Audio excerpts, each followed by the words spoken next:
Mes nouvelles chaussures, ça dégage. Moi, je reprends mes vieilles. Voilà.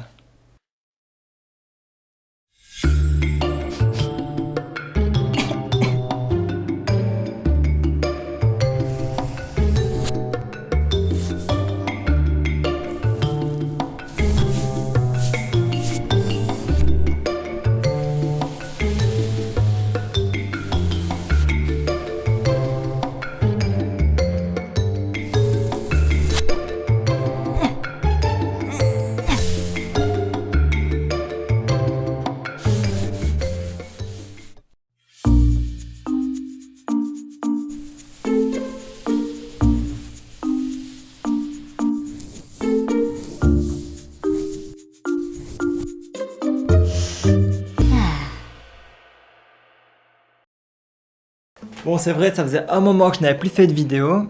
Et du coup, ici, j'ai un petit peu regardé dans mes commentaires. Et j'ai sélectionné donc l'objet que vous avez vu dans l'animation. C'est un lacet de chaussure. C'était une abonnée, je crois, qui m'avait dit « Anime un lacet de chaussure qui s'enfuit pour retrouver sa liberté ». Et moi, je lui avais répondu, il y a 5 mois d'ici. Bonne idée, peut-être que je le ferai un jour. Et ben, ce jour est arrivé. Alors, pour commencer dans cette animation, comme vous l'avez vu dans l'anime, j'ai repris une vieille chaussure sur laquelle j'ai mis les lacets de mes chaussures actuelles. Et j'ai repris le lacet de la deuxième chaussure que j'ai raccourci. Déjà j'ai niqué mes chaussures mais ça tant pis. Et donc j'ai repris le lacet de ma chaussure. Et vu qu'il faisait 1m50 et j'allais pas animer un lacet de 1m50, et ben je l'ai recoupé pour faire plus ou moins 40 cm. Et j'ai repris le petit bout, j'ai arrangé pour faire en sorte de le recoller. Et que le bout qui a été fait d'usine ressemble à celui que j'ai recollé. Alors après, qu'est-ce que j'ai fait pour le premier plan ? Et ben j'ai donc là le lacet entier qui est là, et le petit bout de lacet que je passe dans le trou ici. Mais pour pouvoir l'animer et qu'il tienne dans certaines positions, ben j'ai dû mettre une armature. Alors ce que j'ai fait, c'est que j'ai pris un lacet déjà qui a une double épaisseur, et j'ai fait une petite incision. J'ai torsadé un fil d'aluminium, et je l'ai glissé à l'intérieur comme ça. J'ai une armature au lacet, et elle ne se voit pas, donc je ne dois même pas la corriger par après, donc c'est vraiment cool quoi. Et maintenant, donc comme vous pouvez le voir avec le fil de fer à l'intérieur, je peux le mettre dans n'importe quelle position et il gardera sa position. Mais ce que je dis là, c'est pas totalement vrai parce que lorsqu'il est dans l'anneau ici de la chaussure, il est serré, donc oui, il tient sa position. Par contre, lorsque par exemple il est par terre, là, le lacet n'est pas soutenu. Donc en fait, le fil de fer à l'intérieur, comme vous voyez là, hop, il tourne à l'intérieur du lacet. Et ça c'était un petit peu plus chiant, donc je devais m'arranger pour mettre des petits supports, pour essayer de le coincer sans que ça se voit, pour avoir le moins de correction possible par après. Alors le lacet, je l'ai pas simplement fait bouger pour aller retrouver sa chaussure, j'ai essayé de lui donner vraiment vie, comme si c'était un petit animal, tu vois. Parfois il va regarder à gauche, à droite, il va sniffer, ou alors hop, il va glisser sur la porte, il va être coincé, il va tirer. Et voilà, au lacet, j'essaie de lui donner une vie, une sorte de petite personnalité pour que, simplement pour que l'animation soit plus cool quoi. Ce que j'ai fait aussi dans l'animation, c'est que je n'ai pas laissé tout le temps le fil de fer à l'intérieur. Si je laisse le fil de fer quand il glisse simplement sur le sol, ça lui laisse une certaine rigidité. Alors que si je prends le lacet sans fil de fer à l'intérieur, il gardera une certaine souplesse rien qu'en le tirant sur le sol. Alors j'ai hâte de penser à un truc maintenant. Souvent quand je parle avec des gens, ils me disent voilà, cette scène-là, elle a dû être compliquée à faire. Et en vrai, c'est la scène qui était la plus facile. Donc ici, je vais vous dire quelle a été la scène la plus facile et la scène la plus difficile à faire. C'est clairement la première scène parce qu'en fait, vu que le lacet est coincé comme ça, c'est comme si j'animais un fil de fer, donc c'est super rapide. Enfin, l'animation stop motion n'est jamais vraiment rapide, mais c'est, on va dire, moins lent que d'habitude, quoi.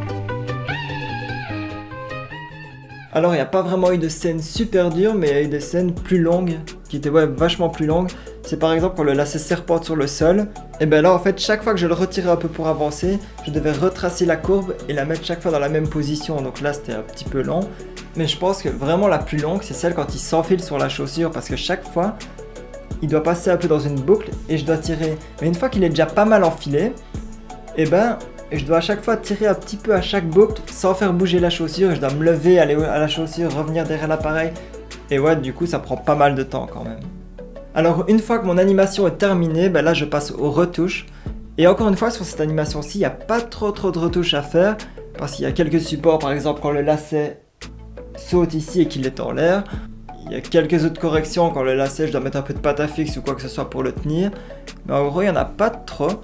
Et j'ai un petit peu retouché l'éclairage pour harmoniser tout ça. Et je pense que j'en ai eu que pour 3-4 heures de retouche. Ici on arrive à la partie que j'aime le moins en quelque sorte. Parce qu'en fait je l'aime moins parce que je suis moins doué pour ça. C'est faire le son.